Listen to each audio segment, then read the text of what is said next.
yeah. Forgiveness. The hardest thing about forgiving people is forgetting what they done. And that is very hard because just because you forgive somebody don't mean you forget what they done to need to be forgiven in the first place. Now, when you read this text in Matthew chapter 6, verse 12, this is in the context of the Lord's Prayer. They're going to be taught on how to pray. Now, I don't even want to get into that because Jesus talks about how you ought to pray, but he tells us how we ought not pray. But Jesus is teaching about prayer. But in that lesson on prayer, he talks about forgiveness. And I want to focus on verse number 12 of what Jesus says within the Lord's Prayer about forgiveness. I mean, this is important when you really consider what Jesus is saying to us about forgiveness. And he's going to even, in this particular Matthew chapter 6, verse 12, Jesus is going to even go further to talk about forgiveness. Now, today you're going to get to write down some verses. I want you to get your pen and paper out because we're going to do an extensive study on forgiveness, which I think is so important. Okay, Matthew chapter 6, verse 12 is the key verse. But Jesus doesn't leave the issue of teaching on forgiveness in that chapter because even in chapter 6, he gets two more verses because he's not only going to talk about it in Matthew chapter 6, verse 12, but Jesus is going to go even further and talk about it in Matthew chapter 6 and verse 14 and 15. Look at it. He's still talking about the same issue because Jesus understands how hard it is and the difficulty in forgiving people. So he's going to even teach further about forgiveness.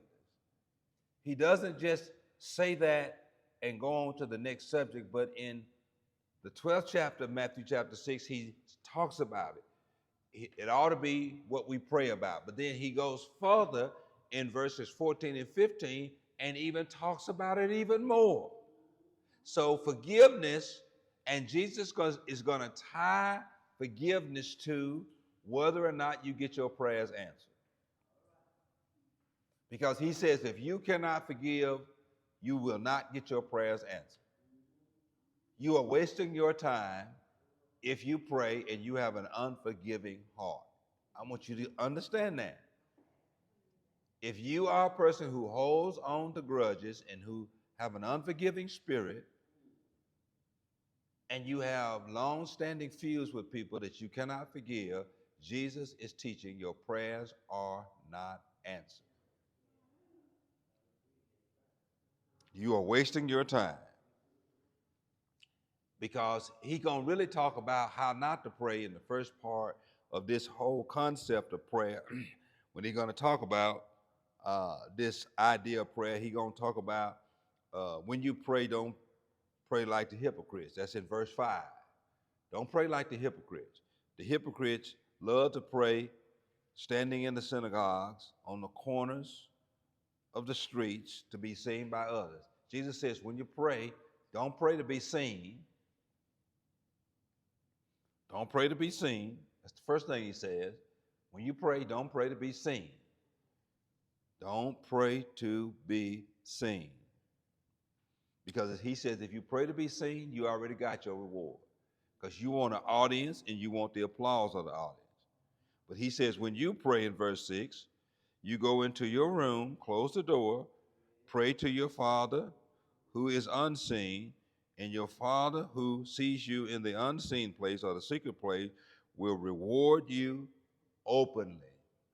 Most of the prayers that we pray, it ought to be private, in our secret place, in our prayer closet. But then he says in verse 7, most people when they pray, they want to be seen. Other people when they pray, they want to be heard. Starting in verse 7. When you pray, do not keep on babbling like the pagans do, or don't keep trying to sound sophisticated And he says in this particular, for they think they will be heard because they use many words. Jesus says, have a private prayer life and be more interested in your private prayer life than public. Because public, you're praying corporately for everybody. Privately, you're praying personally for yourself. But then he says there are those who want to be heard, not only seen. And so they use these babbling words. Boy, they be really carrying on. And then they use many words, and that many word means they pray a long time. They loud, and they just use a whole lot of babbling or empty words. Do not be like them. And this is the key word. Now listen, this is what you really need to underline verse 8. Do not be like them, for your Father knows what you need before you do what? Ask. You don't have to beg God for nothing. He already knows what you need before you ever kneel down to pray. God is responsible and takes over providing you your needs because you belong to him. I'm going to teach that. Just hold up a minute. I'm going to tell you what the content of your prayer is. You're moving too fast. I'm telling you, you don't have to beg God for nothing. He knows what you need before you ask him. Now, he's going to tell you how to pray. He's going to tell you what to pray and what ought to be the content of your prayers. This, then, is how you should pray. Our Father in heaven, hallowed be thy name. That is a word of thanks. You're acknowledging God is your Father. You are giving God thanks for being your Father. You are acknowledging that he is your Father.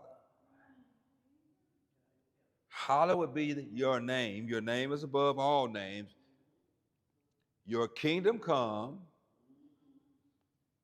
Your will be done on earth as it is in heaven. You are acknowledging and giving God thanks by that prayer. You are actually acknowledging that you know God is your Father and it is God's responsibility to take care of you, and you are acknowledging that he is doing what he said he would do.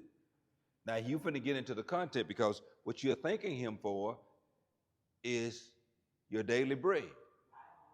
So you're acknowledging, give us this day our daily bread. God knows exactly what you need. He knows you need daily bread before you ever ask for daily bread. By saying it is really a good play on words, give us this day, it's not that you have to ask God to give you your daily bread. God has already given. You're acknowledging that bread comes from him. It is an acknowledgement that if you got any bread that day, God has already provided, and God is providing, and God will provide. Give us this day our daily bread. God knows what you need to be sustained daily. Jesus is saying every day you ought to thank God for the bread of the previous day and anticipate bread for the day that you are in presently. God has, God is, and God will provide. And so that's what you're praying every day. And then he says, forgive us for our debts, or in some translations, sins, as well as those who have debts or have sinned against us. That's really the linchpin of where I really want to talk about. Because listen, I'm going to give you some other verses. Jesus is teaching the importance of forgiveness. You cannot walk around and have a heart of unforgiveness.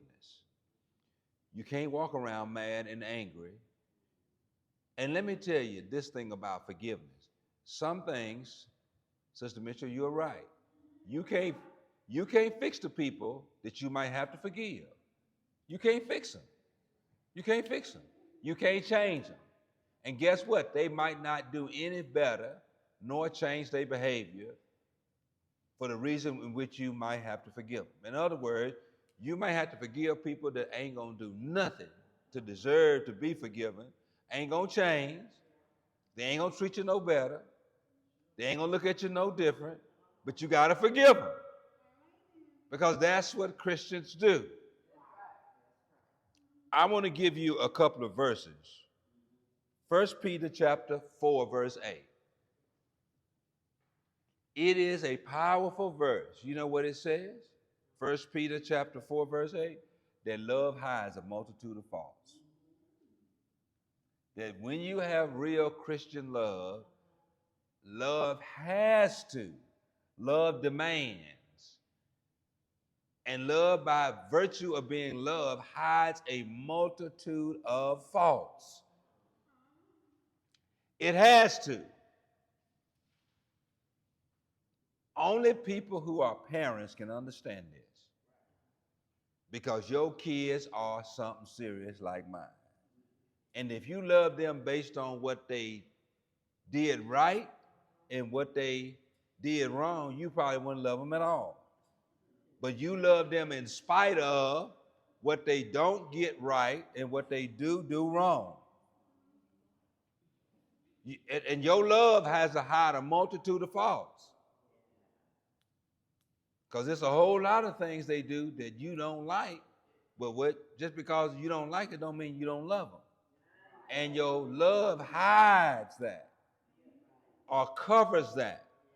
And you love them in spite of all the silly stuff they do. And I love the word hide or covers. That's what love does. And because love does that, you can forgive people even though you know they ain't right. And guess what? You know they ain't gonna do right. They ain't gonna do no better. But that's 1 Peter chapter 4, verse 8. And I want you to consider that when it comes to forgiveness. I'm going to go back to Matthew chapter 6, verse 14 and 15, but I'm going to give you these verses. 1 Peter chapter 4, verse 8, love hides a multitude of faults. Now, ain't you glad that love hides a multitude of faults? Because what he says, above all, love each other deeply.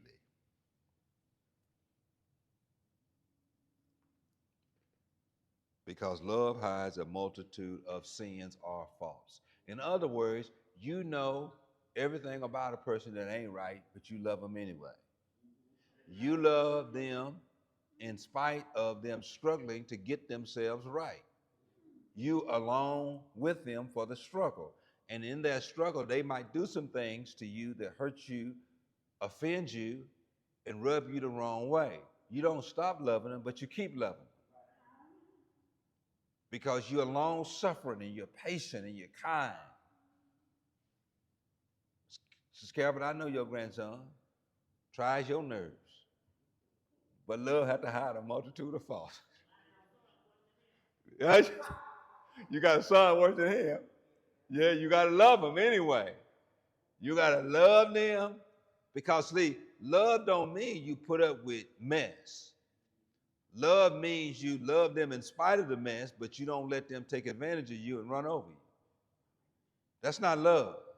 To let somebody intentionally hurt you, that's not what forgiveness or love is. Because you don't tell me the man loves you and you love him and you let him beat you up every night. That's not love. That's ignorance. That's not what the Bible is talking about. People don't take advantage of you, and neither do they hurt you. Because you can love some people from a distance. Don't mean that you don't want anything bad. And so that's 1 Peter. Galatians 6 and 1. I want you to read that one before we go back to Matthew. Galatians 6:1. This is a very important verse. We're talking about forgiveness. First of all, love hides a multitude of faults. Now, Galatians 6:1 is one of my favorite verses to read when it talks about love and forgiveness.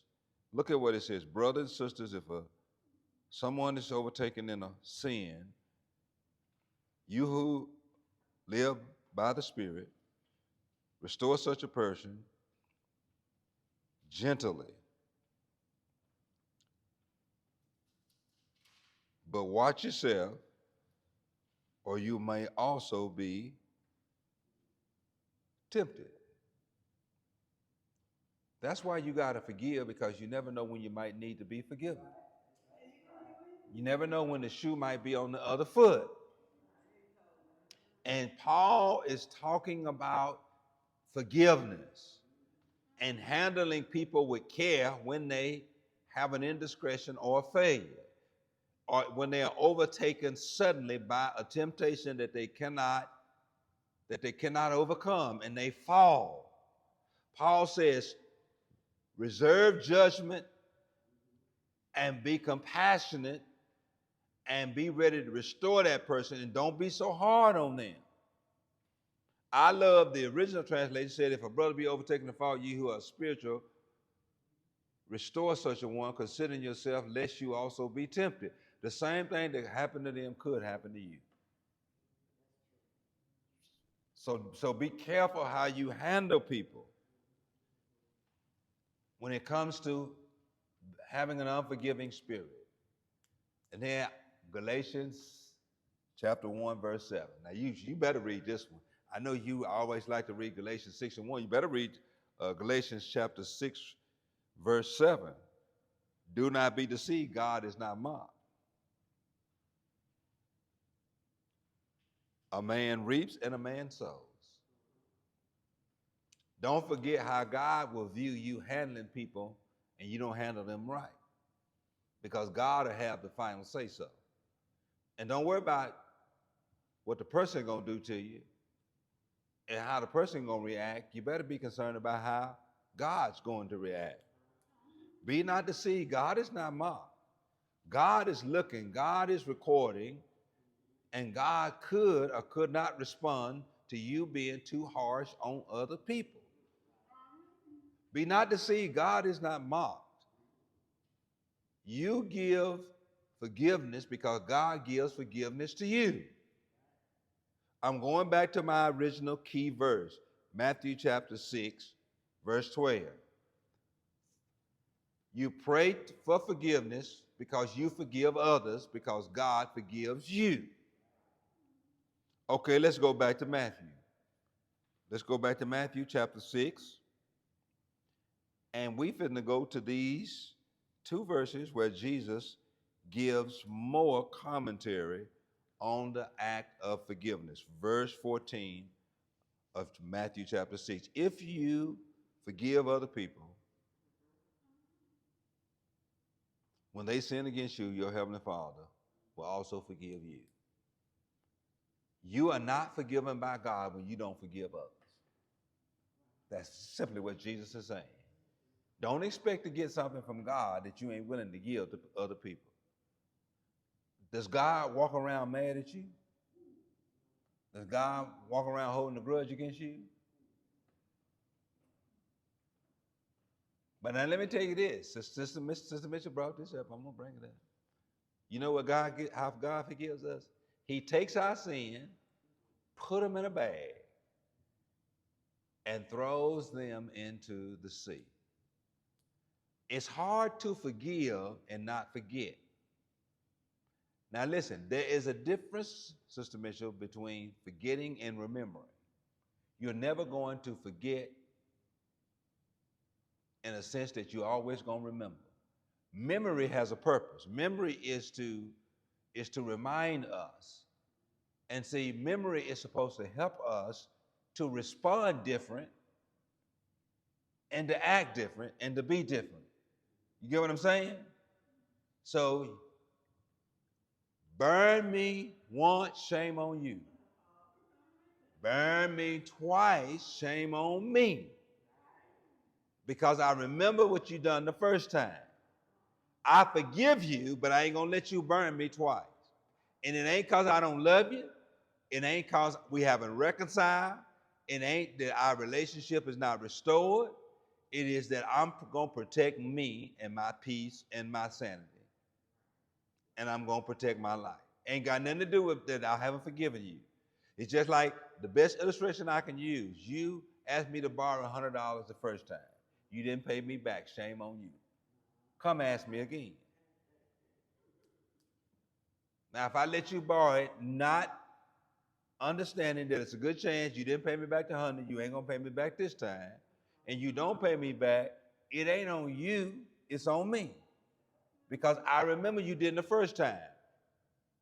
Now, what I'm gonna do it the second time is gonna be based on memory.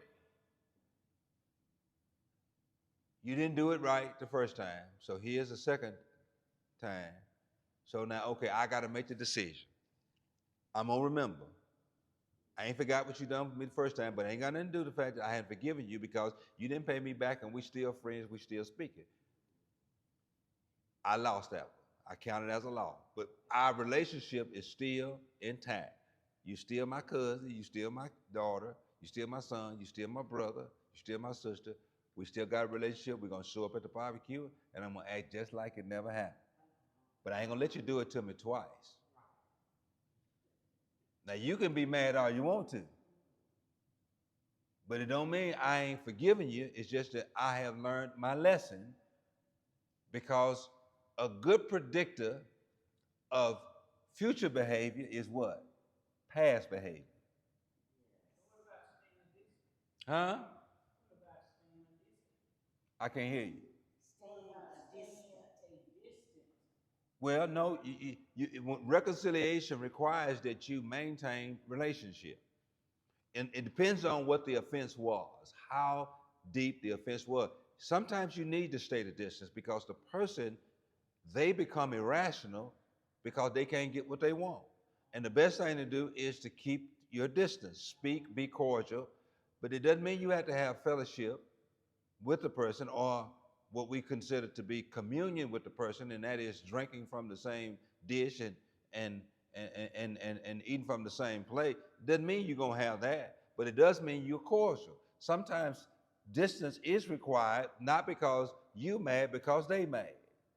And to keep you from having to do something that's gonna cause even greater problems, keep your distance. Make sense?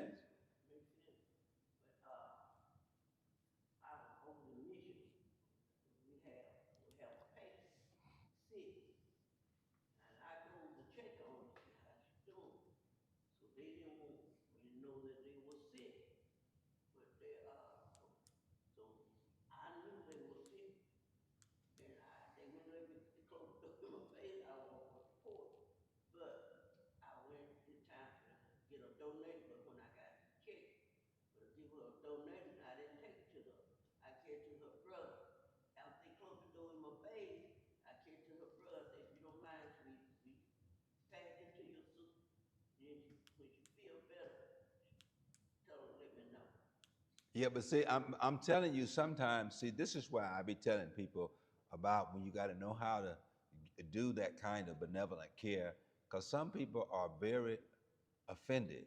They don't want you to know they sick. They don't want you in their personal business. And you got to really walk around on eggshells and be very careful about putting yourself in other people's affairs. And you got to be very careful. And there is a way to do it. Sometimes wait until the person is in a better state of mind. Because to be physically sick, sometimes emotionally, it puts you in a bad place. And so I let people fully recover, just like with Carolyn Neely. I want to make sure that when I do call and reach out, she's in a place where she can receive my hospitality, benevolence, and kindness. And there is a time when some people are bitter because they're sick. They are private when they're very private about their sickness or condition. And so you got to really walk on eggshells. And that's what I was, trying to get people to understand. I don't go to the hospital and see people until somebody from the immediate family call me, because they might not want me there. Why would I put myself in a situation where somebody who is not a part of the immediate family says, Johnny in the hospital. And I run up there, and the first thing the family says, who called you? We don't want you to know. What you doing up here? I make sure it's a person from the immediate family to call me. And I think you handle that right, Miss Jefferson. Just give it to a sister, let him handle it. But that's what I'm trying to tell you. You got to be really careful about keeping the distance because you want to minimize the level of conflict and tension you have between two people. If you realize that somebody that you don't get along with, that you've forgiven, and they haven't received your forgiveness, because some people don't receive your forgiveness. They don't understand the fact that you are now saying, okay, I forgive you, it's over, I'm done. They don't understand what the word Sister Mitchell means, I'm done. Go ahead. It is.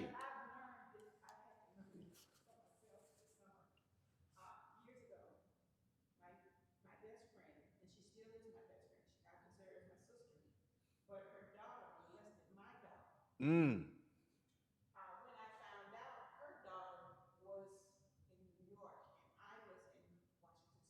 Mm.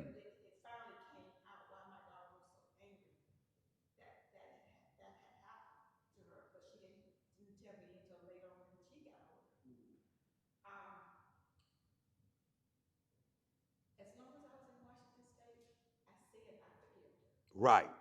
That's right. As long as there was some distance. Right.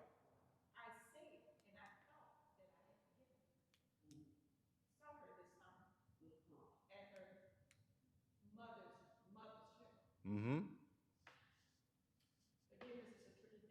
It's a tricky thing.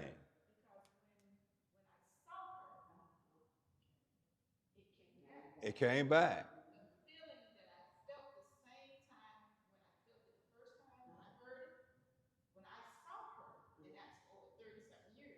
Yeah.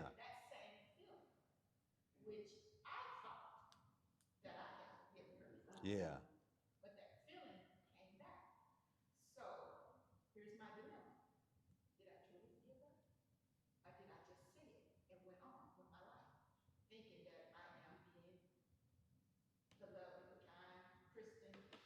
Hmm.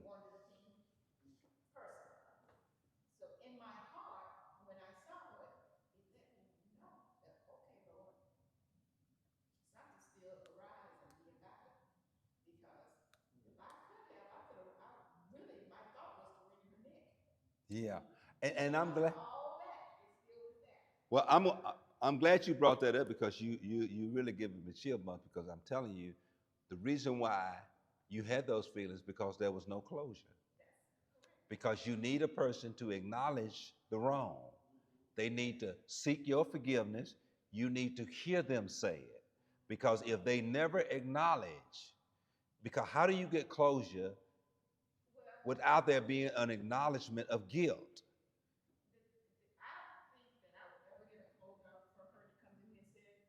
Yeah.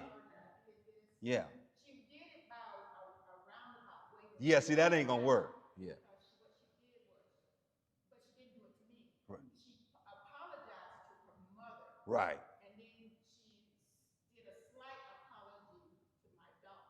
Yeah.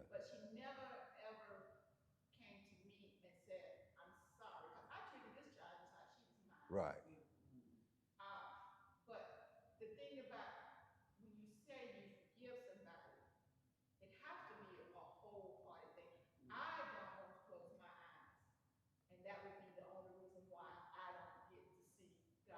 Yeah.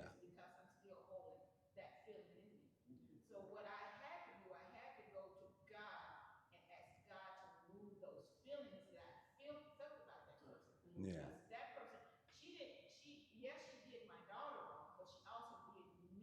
More you because your daughter was under your care and custody and you trusted her.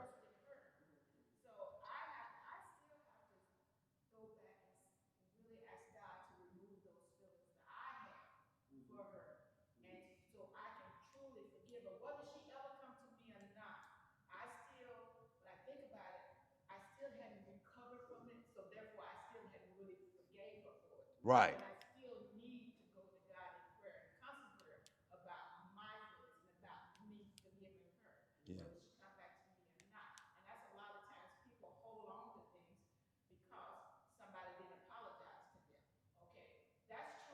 Yeah.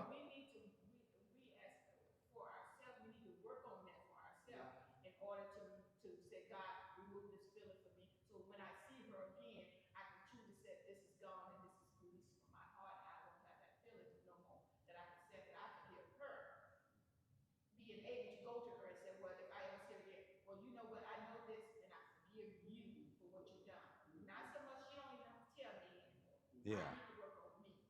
Yeah. But do you think the other situation, the flip side of that, she is reconciled with the person she victimized, which is your daughter? You think they have reconciled?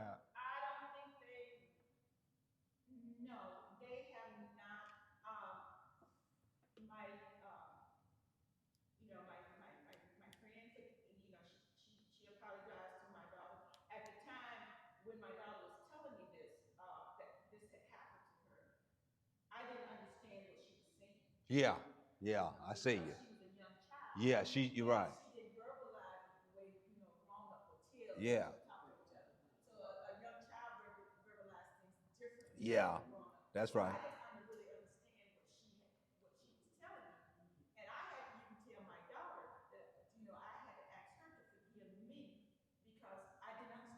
Right. Yeah. Yeah.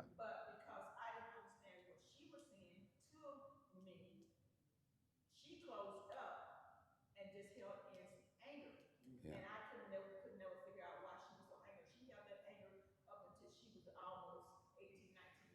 Sure.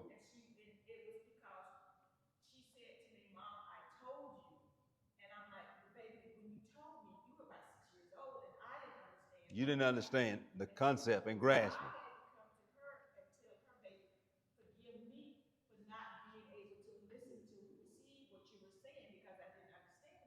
Yeah.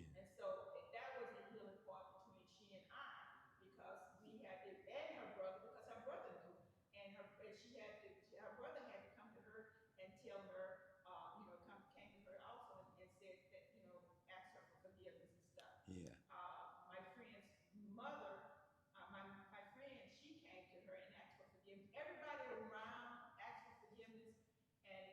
So this whole process was everybody getting involved. Yeah. Yeah. Yeah. Yeah.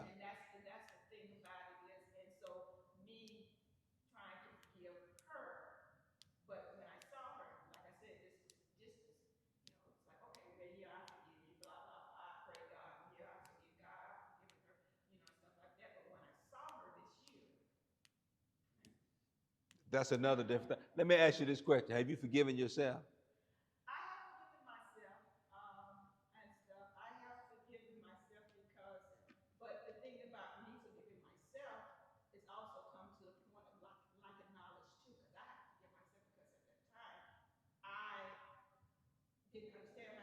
Yeah. Yeah. The cut. The yeah. Yeah.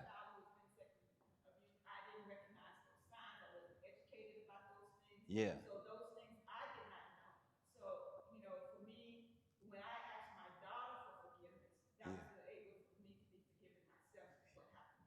Yeah. Yeah. Yeah.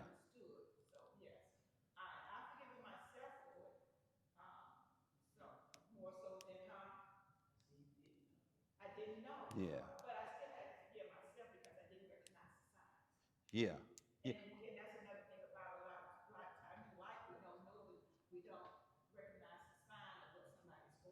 Yeah. And you're right.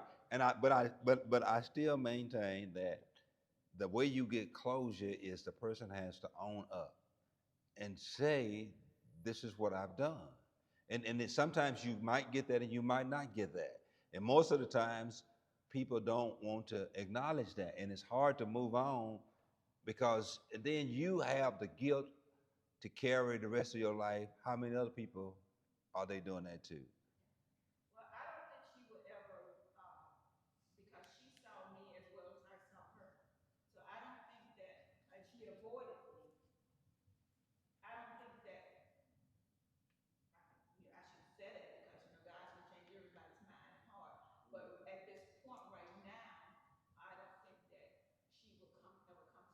Yeah. Yeah. Yeah.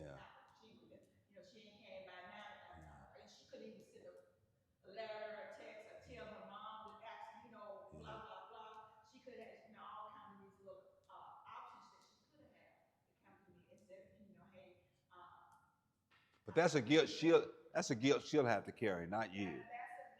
That is a guilt she'll have to carry.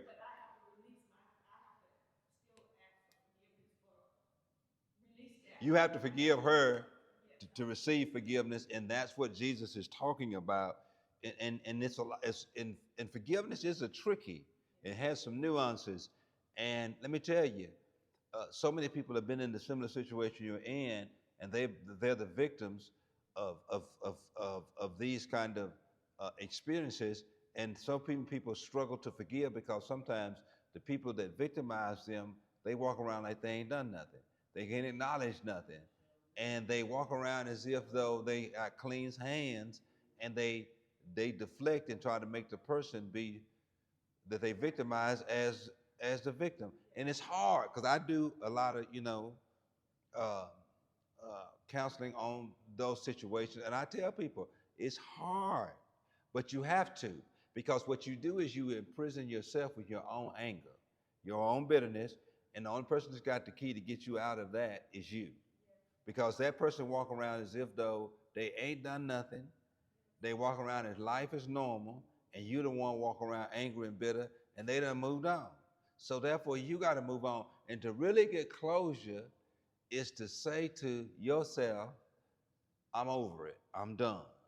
But it's also to say to yourself, I'm going to be open to one day this person might come to a place where I got to be open to receive them if they come to me and say, forgive me. You got to always have the spirit of reconciliation. I want to give you this Acts chapter. Don't you turn to Acts chapter 7, verse 60, because this is one. Uh, Go ahead. Question. Go ahead.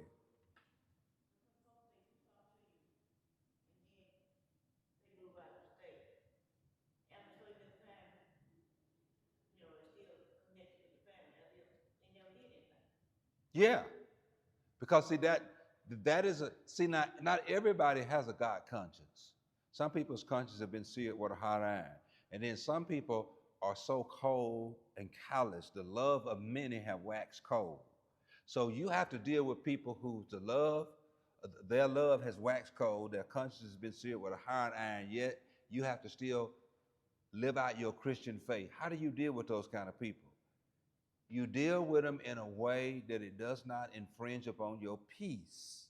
You deal with those people in a way that it does not bring too much dysfunction to your life. Now you might have to deal with that person when you see them at a family reunion, and they want to be all happy-go-lucky like they ain't done nothing, and like there's all it's water under a bridge. You're not feeling them, so you don't have to go and be happy-go-lucky with them. And then everybody like, "What's wrong with you? Why you treating them like that?" This ain't got nothing to do with you. You are not expected to just let it be water under a bridge and act like there's nothing happened. Because listen, we are humans and we have feelings and emotions. And you're not gonna tell me to ignore my feelings and emotions because this person is cold and callous and is without conscience. So I'm telling you that forgiveness has some nuances, but forgiveness has nothing to do with what you do after you forgive a person. It doesn't mean you have to have a happy-go-lucky relationship with them. You can love them from a distance.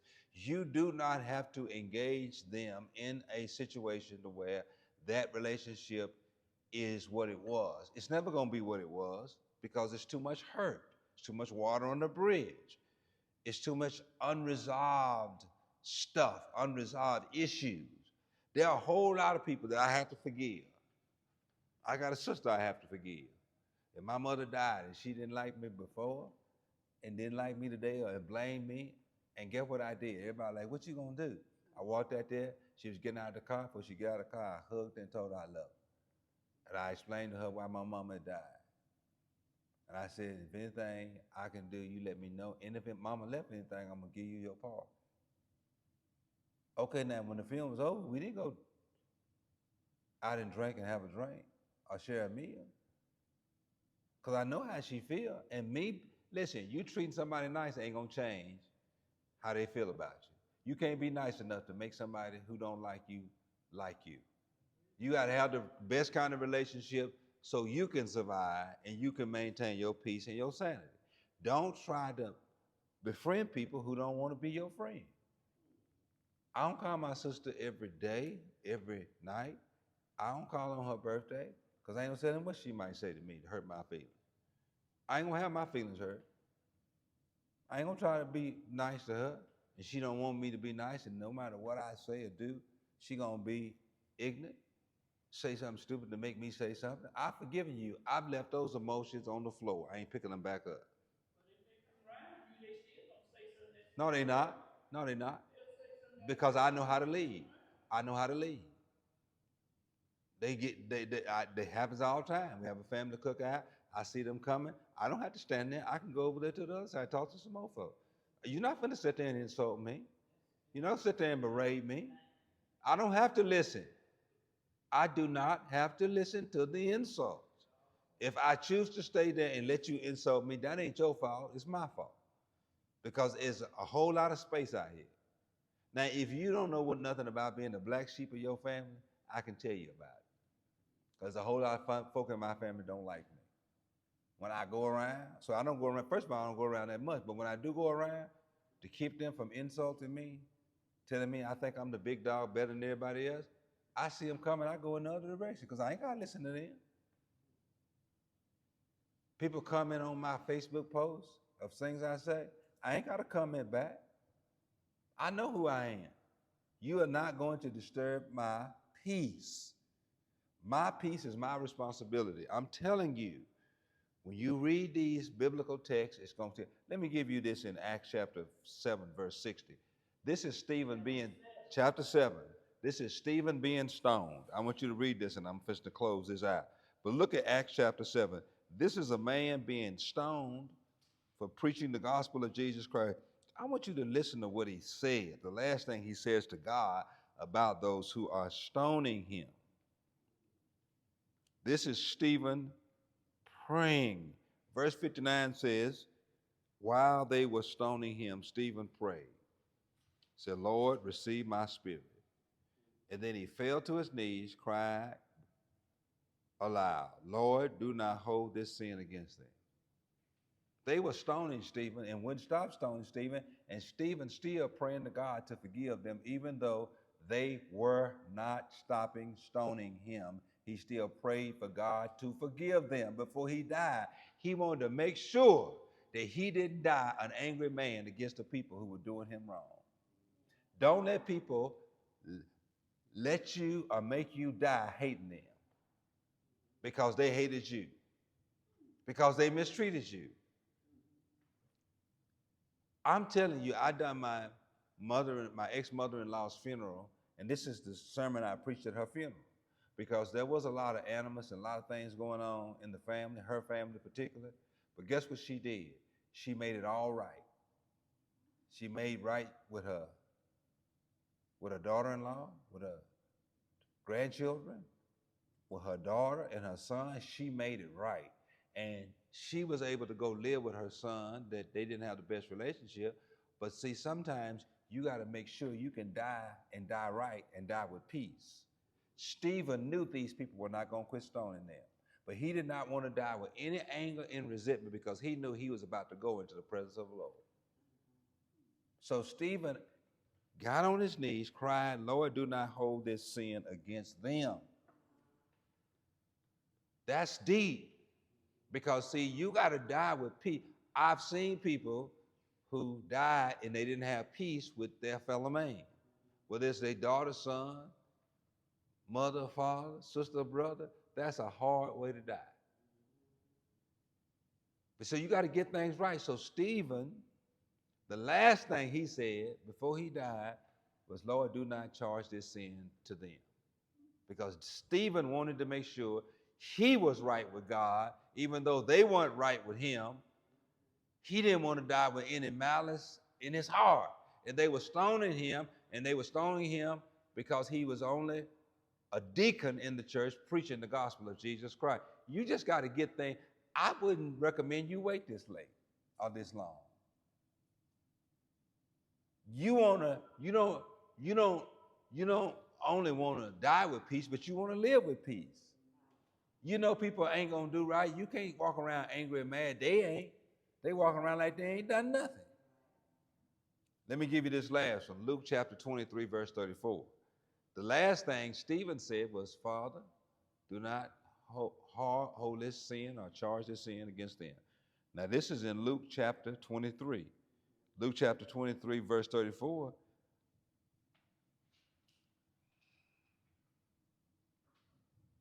Luke chapter 23, verse 34. This was the first thing Jesus said. The last thing Stephen said was, Father, do not hold this to their charge. The first thing Jesus said, you know, there were last 7 words of Christ. The first thing Jesus said when he was on the cross, the first words he uttered was, Father, forgive them, for they do not know what they're doing. He forgave everybody that was responsible for him being on the cross, even Judas Iscariot, who had betrayed him by selling him out for 30 pieces of silver. Jesus had already forgiven him. He had even forgiven all of his disciples that forsook him, all of them, including Peter. He told Peter, you're going to deny me 3 times before the rooster crows. He had forgiven the Pharisees who were responsible for him being there. Pilate, Herod, even the Roman officials who nailed him to the cross. He had already forgiven them because forgiveness is the hallmark, the high watermark of Christian practice. Forgiveness. And it doesn't mean people are going to do right, but you got to do right. It doesn't mean people are going to do better, but you got to do better.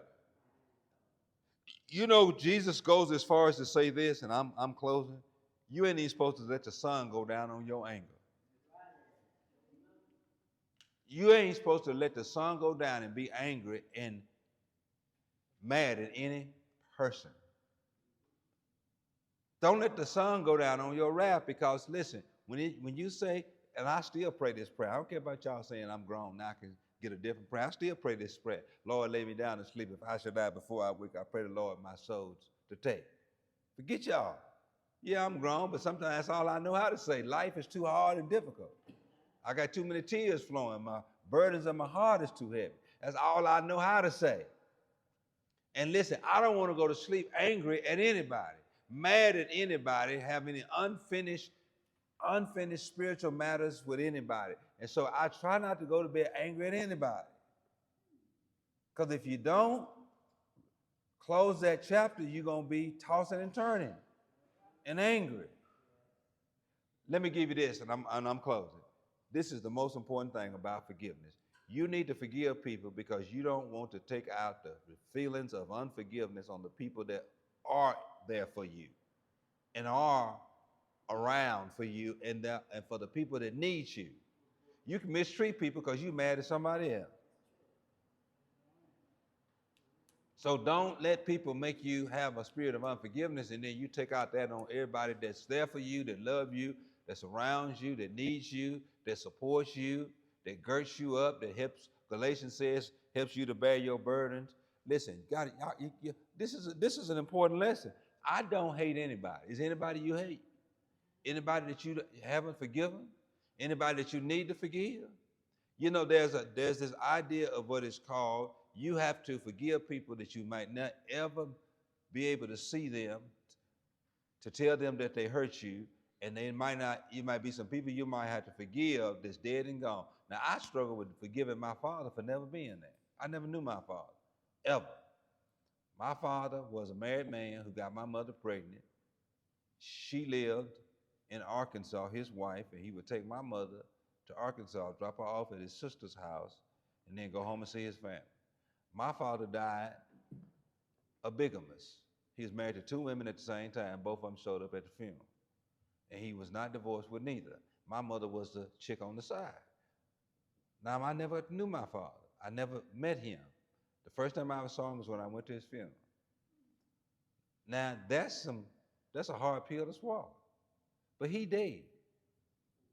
I'm not gonna let him die in peace and live and let myself live in pain and disorder and all of this chaos. I can tell you about the time when I forgave him. I remember about 10 years ago. I had to reconcile that this man would, I'll never hear him say I'm sorry. I'll never hear him acknowledge I was wrong. So what I had to do, like Sister Mitchell said, I had to go to the Lord and said, Lord, heal my heart. He is your servant as I am. You deal with him, and I forgive him. So you can deal with me and heal my heart. Because you got to pray for healing in your own heart. Because see, that's the issue. A healing in your own heart. It's hard to listen, forgiveness means you got to heal. And sometimes the wounds are so deep, so severe, so traumatic, it's hard, ain't it? You can put all the prayer, the medicine, the love, and even though those scars heal, I mean, those wounds heal, they're still scars. It's some people that's gonna trigger you. I don't care how much you forgive them, how much you love. Because there's some folk I see right now, they trigger me. And I be wanting to put pause on them. I sure do. I'm like Celia in The Color Purple. God knows I can. Yeah. But see, you have to. And it's so important that we get to this place where we have a forgiving heart, a heart that's full of forgiveness. Listen, this is Jack Grice, my old deacon. Jack Grice of Washington Grove Baptist Church said, you ought to be able to tolerate as much from other people as God tolerates from you. You ought to be able to forgive people as much as God has forgiven you. You ought to be able to take as much from other people as God takes from you. You ought to be able to deal with other people the way God can deal with you. And by that standard, you can live out your Christian faith exemplary before all men. And they'll see it. You know what Jesus says? You want to know how men know that you're my disciples? Because you love the brethren. We are able to forgive and be able to live comfortably. With what Erica Kirk did by forgiving that man on live television, says, I forgive you. Because she said that is a Christian virtue I have to live. You have to live Christian principles if you are a Christian. You have to forgive. You have no choice. Because he says, how can you expect your Father in heaven to forgive you and you won't forgive each other? And listen, the greatest example of forgiveness is when Jesus said to that thief on the cross, he says, remember me. And he says, this day thou shalt be with me in paradise. Jesus forgave everything that man had done previous to the moment when he asked Jesus to remember him. And that man says, I'm a thief and we deserve to die. And Jesus extended forgiveness to a man who didn't think he deserved forgiveness. But I guarantee you, listen, don't you take these two events and separate them. He heard Jesus on the cross. The first thing Jesus said was, Father, forgive them, for they know not what they do. That thief heard Jesus say that, and Jesus said that openly and publicly, and that thief says, I wonder, does that include me? And by the time that thief knew death was coming, he looked over to Jesus and said, remember me. Am I covered by that forgiveness? Judas would have been covered by that forgiveness if Judas would have at least heard Jesus said it and didn't kill himself, but he waited. He killed himself too soon. But that thief probably heard Jesus say that and says, does that cover me? So he says, if it does, remember me when I enter into thy kingdom. And Jesus said, this day thou shalt be with me in paradise. Jesus forgave, covered, hid all of his faults and extended to him forgiveness. I tell you this, live in peace and die in peace. And the way you die in peace is don't wait too late to forgive people you need to forgive. Reconcile one with the other. Make sense to you? Forgiveness is hard, and there's some nuances.